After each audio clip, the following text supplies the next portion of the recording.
right, so what episode is this? This is episode 5? That's what we're on. 5, yeah. Something like that, yeah. How many have been out? 4. 4? All 4 of them are out? Yeah. Where have you been? I don't know. Nobody fucking Welcome to the internet. Nobody lets me know about shit. I post about it all the time. When have you ever? When have you ever? I've shared every time I've seen it. How many times have you seen it? One time? Twice. You're 2 for 4. That's 50%. That is. I'm batting 50. All right. Okay, so welcome to episode 5 of the Artechoke Not a Show. We are off to a terrible start. I think this is an amazing start. But that's okay. You should talk into your microphone.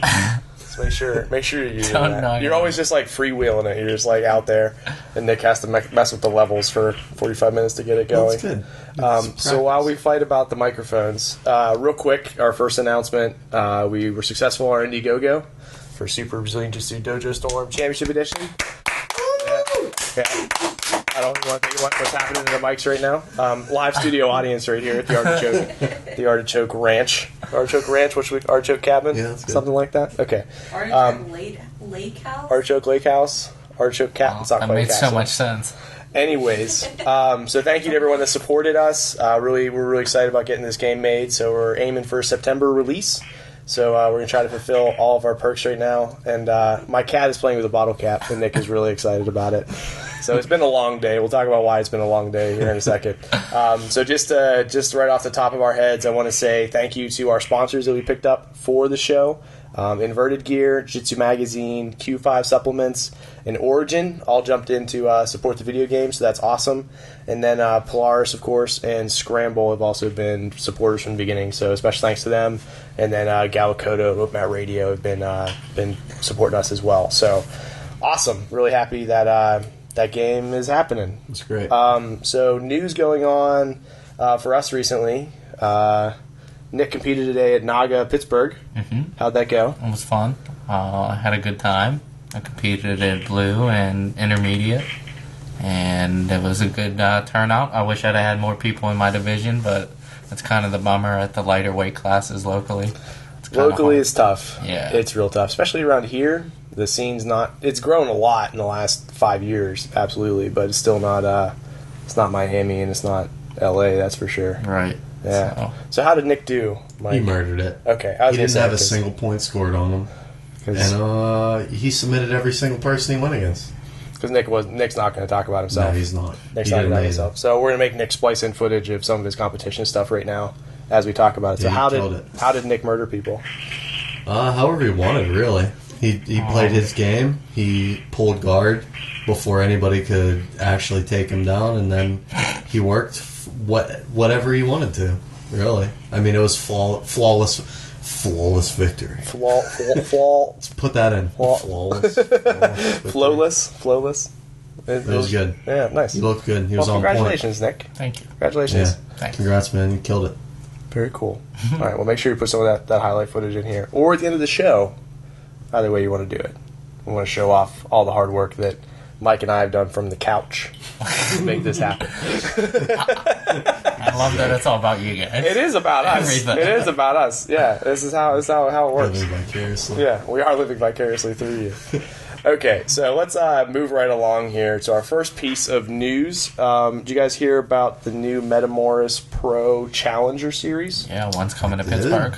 Yeah, so Heard about so the today. format is, as far as I understand it, is that they're doing a bunch of qualifying tournaments around the country, and then the people that win those tournaments go to regional tournaments, and Right. then the winners of the regional tournaments would be on a Metamoris pay-per-view, right? So this came out of nowhere in terms of Metamoris' business plan and what they've been doing. It was kind of a big surprise. There's also first come, first serve registration. Oh, really? I'm not sure what. Well, is. that's what it was on the site. It was Really? first come, first serve, which is kind of weird. By so many people? Yeah, there's a limited number of slots. So that's kind of strange. Like, is that really going to get you the best of the... So do you just travel to all of them? So I guess No, it's just, you do the one hear it locally. fast, though? Yeah. Here's about it fast. Here's about it fastest, right? So I'll start with you, Nick. What do you think this is good for Metamoris? Do you think it's going to actually help Metamoris dig out of the hole it kind of made for itself?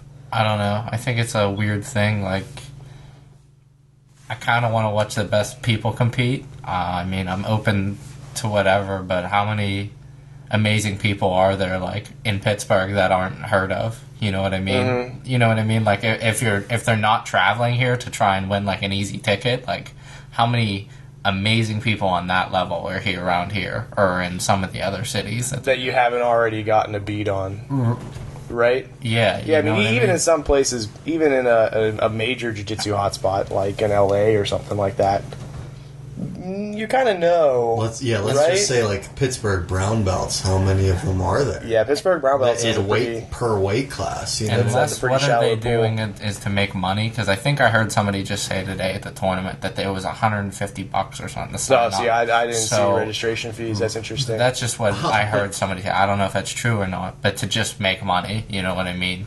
To pay for whatever the grand finale. Maybe if they raise $10,000 and that's the final prize. But getting a venue and everything is expensive. Okay, yeah. You know, insurance, medical. It's a lot to organize to suddenly pull this out. Yeah, it just adds up. I mean, our instructor Sonny runs a tournament every year, and I can't imagine doing that as a business model.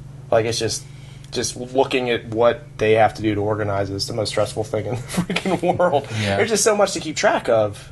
All the registrations, all the brackets, all the venue stuff. I mean, it's a big endeavor for them to suddenly pull out a national circuit that they have to do. Do they have per belt rank and weight class? I know I talked to the one guy who's going to be doing it, and he said that it's weight class. I think it's by weight class, but I think it's just one skill level division. Yeah, and it's probably no-gi, apparently.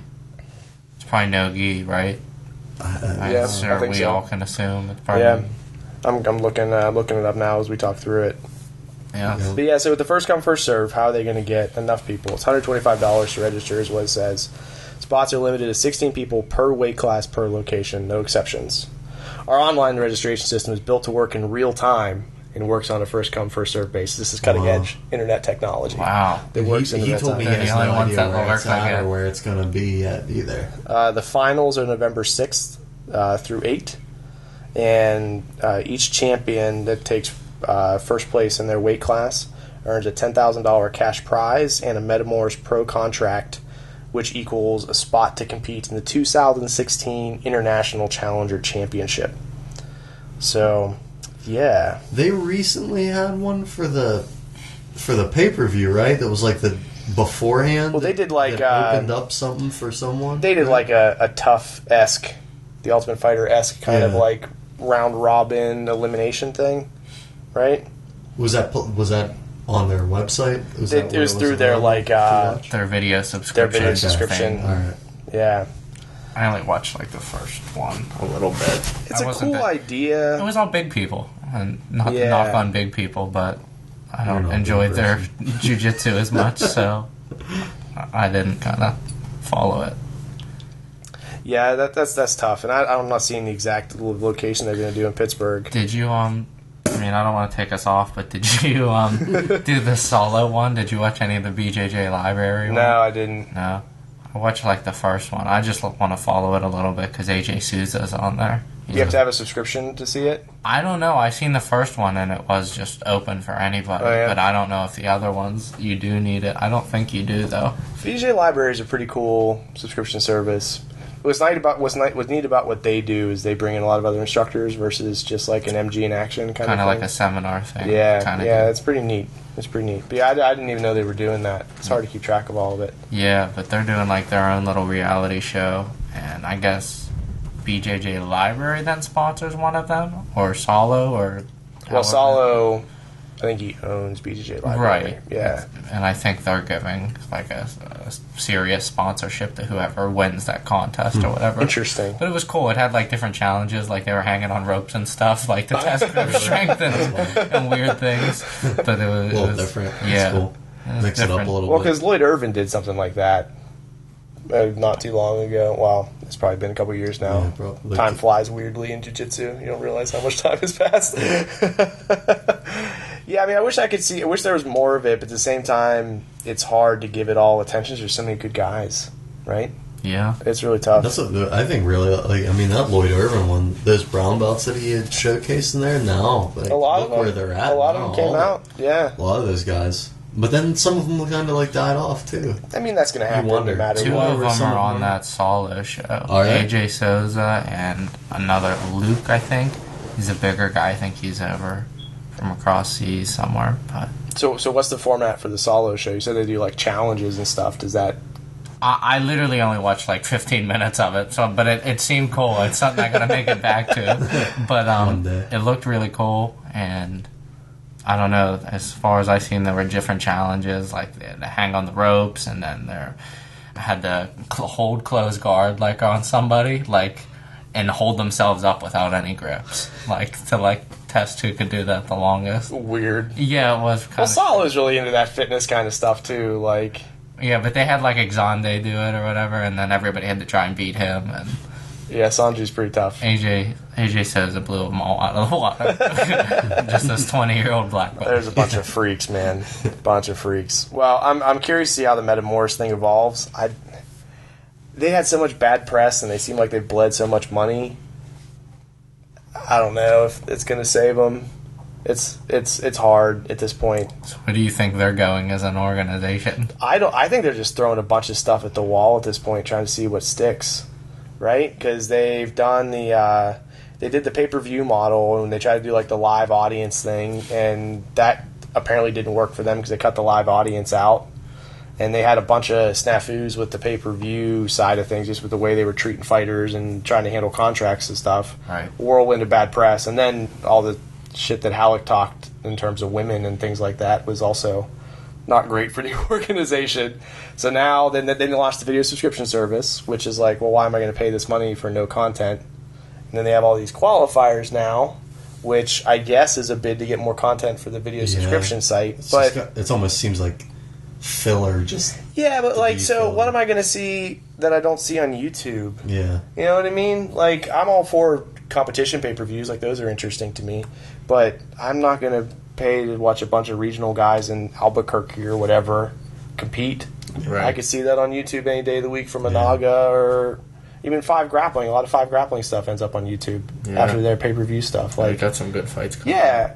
There's too much good stuff for me to pay $5 a month or whatever it is for the Metamorphs Netflix package. I mean, realistically, you think what if you're going to pay monthly? There's a lot of different places to put your $5. Yeah, like or what, you get $10. UFC Fight Pass, Yeah. or MG in Action, or BJJ Library. Like, I can't. And if they were smart, honestly, like the UFC Fight, then I remember hearing about it like at the beginning that UFC Fight Pass maybe was going to pick up. That was But the it's rumor probably swirling this, around. like, probably just Not hopes and now. dreams, and Yeah, but that would have been that'd be a great addition to that. Well, it seemed like the play that Metamorphs was making was to build up enough that they could sell it. yeah, and just kind of It's like, you don't blame them, but Yeah.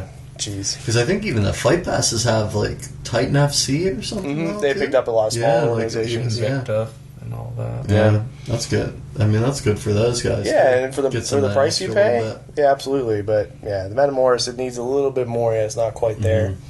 But I guess props to them for trying something new. So let's go and plug along here. Before we move on to our next story, I want to take a sponsor break. We can do sponsor breaks now. This is amazing. Sponsor break. So first up, Inverted Gear. Not only did Inverted Gear step up to support Dojo Storm, they've also sponsored Nick. Nick is now sponsored by Inverted Gear. You want to show off your Panda t-shirt? Woo! Yeah. So Nick is sponsored by Inverted Gear. So thanks to Inverted Gear for supporting the show and supporting Nick that way. Also want to thank Jiu-Jitsu Magazine. Jiu-Jitsu Magazine is sponsoring the show for a couple episodes. They also sponsored Dojo Storm. So very cool of Jiu-Jitsu Magazine to do that. So two great companies. Inverted Gear makes some really great gis. Do you want to talk about you wear all kinds of Inverted Gear stuff? So their gis, my favorite thing about their gis, and I like ripstop pants just because they're lighter. I like light gis, but a lot of companies, they don't have extra fabric in like the crotch area. So like if you play a very open guard and everything, your legs get caught up in the pants. Where if you look at Inverted Gear's gis, they use different type of material in the crotch right there. So whenever you're playing open guard and you got legs flying everywhere, you're not held up by the pants. And that's really my favorite feature, and that's why I wear them. Interesting. So it's super light, and you still get all that to play. and Large everything. crotch action. Yes. yeah, Nick needs extra. So other than Extra that, space. and they just have like the super cool business model of not being a tough guy and everything, and that's We're my trying favorite really thing hard about to be them. serious. I I'm know sorry. you guys just Mike suck, is ruining so. this over here. What do you mean? Yeah, drunky You start talking about corner. his He's crotch. the one that's talking about large crotch area. That's a decent feature. Yeah, that's great. Good for him. Yeah, really, inverted gear is awesome. No, it is. Nelson Awesome and Hillary, the great minds behind inverted gear, were in town in Pittsburgh not too long ago. Also in Ohio to do a groundswell grappling camp. So they stopped in at our gym to teach and train a little bit. It was a great experience. They're awesome great teachers. people. Yeah, Super nice. it was really cool. So hopefully they come back into Pittsburgh someday, and we're all looking at our cat. Come back into Pittsburgh one day again, and maybe we'll have them on the show. So Jiu-Jitsu Magazine's also supporting the show. So if you're not a subscriber to Jiu-Jitsu Magazine, they release a lot of great content. I think they're trying to, in my mind, they're going to save the potential of what could be a Jiu-Jitsu publication. So definitely check out Jiu-Jitsu Magazine if you haven't already. I also write for them every month, so a little biased, but it's good stuff. It's good stuff. Are you all right? The cat, Right. I can't take it serious. Something's going down. Something's If going the light kid falls, I'm Yeah. really upset. Yeah, she's got her catnip going. All right, moving on. Moving on. I don't even know. It's a good thing this is not actually a show. Yeah. 'Cause this would be pretty terrible. So I wanted to show you guys this technique that Jason Scully had posted. I'm going to go ahead and try to not blast the volume here. He talks really fast, really loud. Man, you're blasting. Yeah, I'm You're blasting. Get We'll on mute everything now. here. You have to sync up the audio. Okay, so it's a Z guard pass. Okay. So did you guys see? Either of you see this video? No, I I don't think haven't. I've seen Okay, that. so before I play it here, Z guard, like the hip pinch half guard. Right. It's one of those weird guards that a lot of people get kind of hung up on and aren't sure how to pass. So Jason released this pass video. I wanted to get your opinion and talk to you guys about how you pass the Z half guard. So let's rotate this here, and we'll skip ahead a little bit from Jason.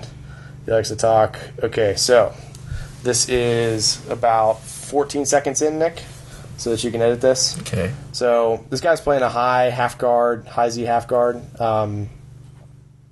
I personally use a very similar pass he's about to show here, regardless of the knee position, whether it's high or low. So Jason's talking quite a bit. Do you guys follow Grappler's Guide? Not a whole lot. I watch it whenever I see it pop up when I'm in that venue. Yeah, he always has like the 900 ways to cross He has collar some choke somebody. amazing. It's interesting. He's got a big body of knowledge. So he's in this position here, and basically he's going to step laterally to come up to a standing position. Chi-chat. Yep, stepping up. Boom. And he's going to X-pass here. And he talks about bringing this elbow in here in a second. Right. So how do you guys usually handle the Z half guard? Well, I definitely do that, but that's just mainly through your teaching to just collapse those knees and lift them back up and do the X pass. That's pretty much what he did, right? Mm-hmm. So I either do that one or I fish through the center and just sort of kill the hips with my shoulder. Like an arm lasso kind of thing, sprawl down on it? Right. 100 And I'll work through that. 100 kilos ish. I hear that word thrown around in different positions. I think that's a side control position, but you're right. People, anything that's Right. like heavy, I hear they're from like Z-guard they're like too. 100 kilos. Oh, Yeah, where 100 you kilos. kind of like weave it in and drop the shoulder on it. Yeah. It's like that position where you hear the name and you just don't know where to kind of. What are they apply talking it about? to. Yeah. So Yeah, I would say that's I get heavy on that top leg too, and with the leg the arm weave. Yeah, you And then- kind of. Yeah, kind of just dump the weight on it to smash it down. you end up sprawling down on it most of the time. Yeah. Yeah, so I do, me personally, something really similar to what Jason's doing here. Just like Nick was talking about, coming up and pointing the knees to this guy to do the X pass, and that's because of one of our black belts, Johnny. He showed that in the class. He had a cool little detail that Jason doesn't talk about here, where the leg is actually trapped. He like posts it up and points the knee into their butt even before he stands up.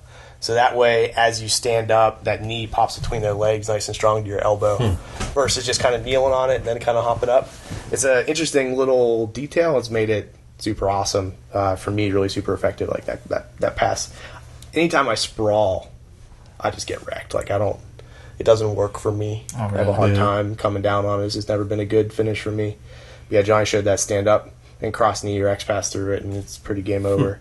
But it's a cool little technique, and again, it's one of those like weird like transition positions that I feel like most guard passing instructionals and or classes tend to like miss over. Just because like it's kind of like resetting. You know what I mean? Yeah. So it almost doesn't feel like a real technique, maybe? Yeah. You know?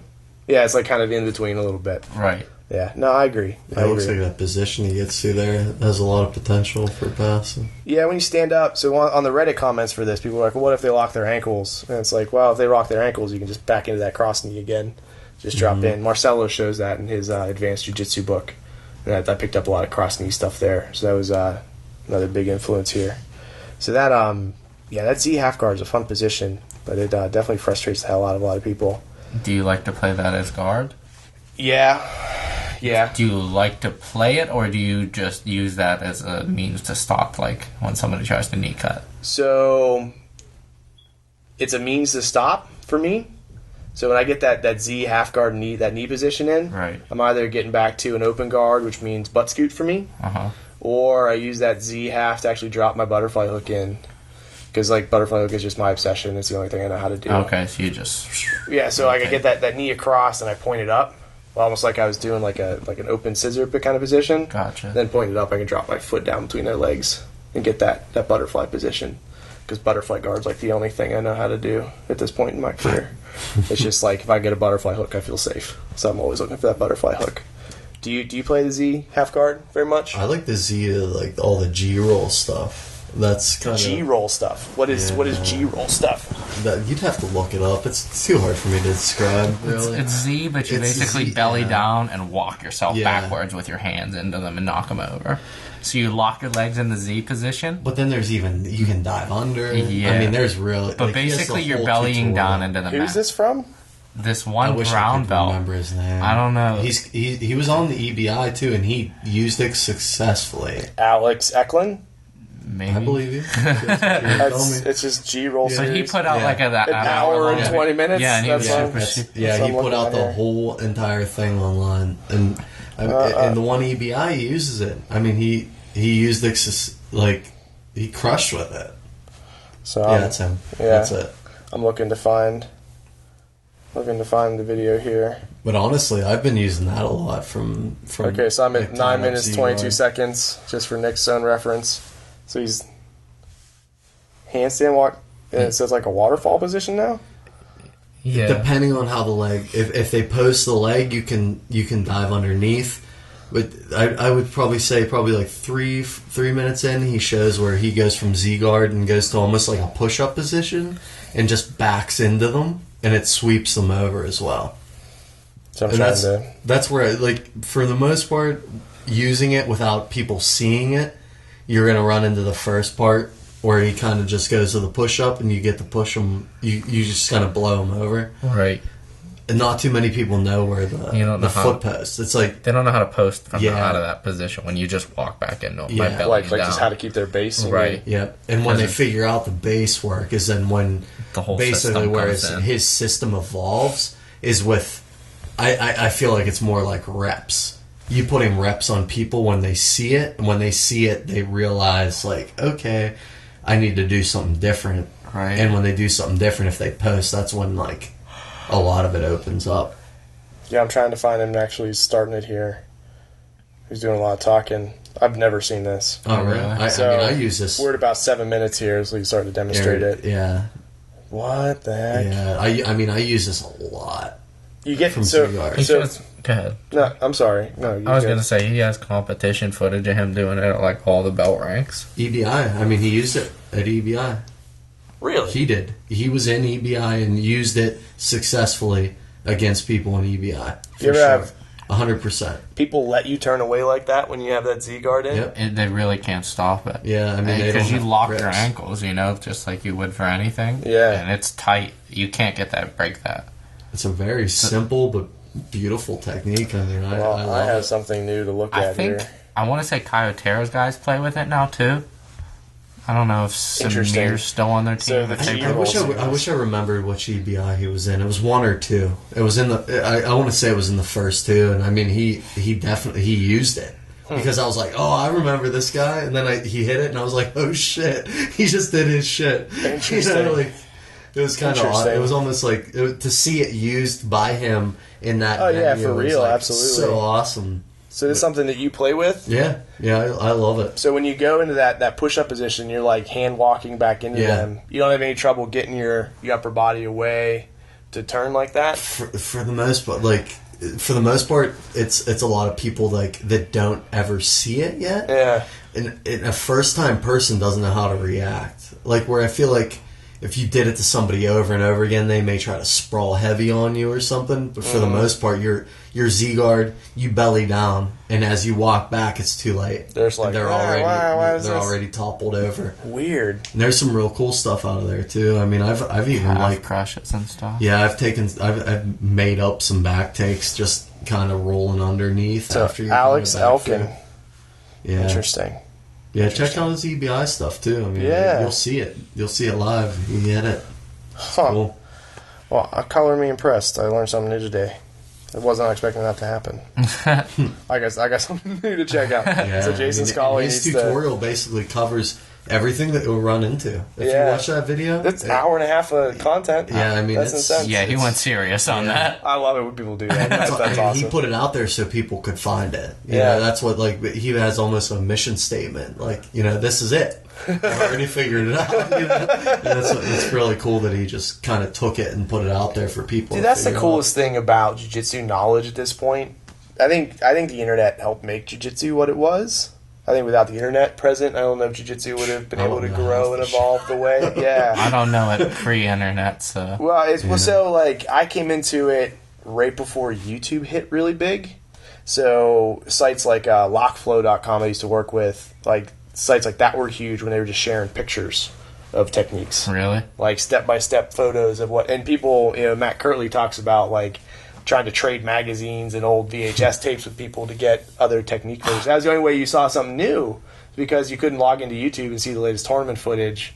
Like you'd have to sites like On the Mat would do like the tournament videos and DVDs they'd release all the time, and the highlight reels. Like, isn't that how he got started or whatever? Didn't he? I think I watched something where he said he would take and make a bunch of VCR tapes and just send them to people, and that's like how he started his whole thing. Yeah, I mean that was how it was back in the day. Like it was just so hard to share knowledge, but now you have Keenan post a worm guard video on YouTube, and then a month later another brown belt or black belt is using it in competition. Like, not only that, another brown belt has built off of what he is, the groundwork he's laid, and has 3 new sweeps off of what right. He's just like, it's a weird. Seed. You plant the seed and you let it grow, and that's what everybody's doing. And not even that, there's damn blue belts doing it. Yeah, there's anybody's doing it. But yeah, it's all because of the internet, though. I mean, if it wasn't for that quick communication, transmission information, that wouldn't happen. So it's awesome, guys like Scully and Elkin sharing their stuff. Like, I think it's made jiu-jitsu what it is today. Without it, it'd be really boring, I think. It helps you see it everywhere. I mean, you go to competitions and you see stuff that you're like, you almost can be like, I know what video that dude. Yeah, right. I saw that YouTube video. Yeah. I saw that. Yeah. You can do a works cited page at the end of their match. For real. Turn in your sources. Cited properly. MLA format. That's the video. Oh, jeez. You copied that one exact. Yeah. That's no good. Didn't make anything. You have to give credit where credit's due. That's funny. That's funny. Oh, jeez. Well, I think we're going to wrap up the episode on that note. Thanks for showing that G-roll stuff. That's interesting. That's so awesome. So thanks for watching the Artechoke Not show. As always, we're still looking for sponsors. Sponsors go to Nick to help Nick compete, because Nick does all the production on the show. If it wasn't for Nick, the show wouldn't happen. So thank you, Nick, for doing that, and thank you for competing this week. We can't wait to show off some of your videos.